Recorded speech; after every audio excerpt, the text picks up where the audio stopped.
If your Instagram profile grid suddenly shifted away from that clean, classic square layout, don't worry. In this quick tutorial, I'm going to show you the new 2025 method to switch your grid back to squares. It's simple, it works, and I'll walk you through it step by step. So let's get right into it.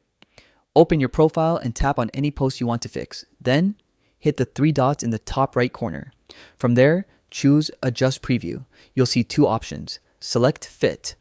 This is what forces the post back into the square preview on your grid.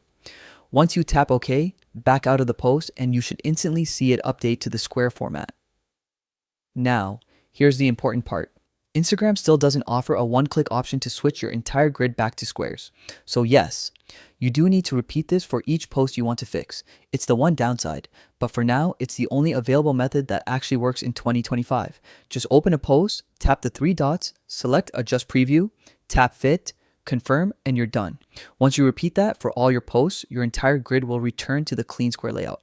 If Instagram ever rolls out a faster, one-tap way to reset the whole grid, I'll make a video on it right away. But for now, this is the simplest and most reliable method. Thanks for watching. If this helped you out, make sure to like, comment, and subscribe. I appreciate you being here, and I'll see you in the next one.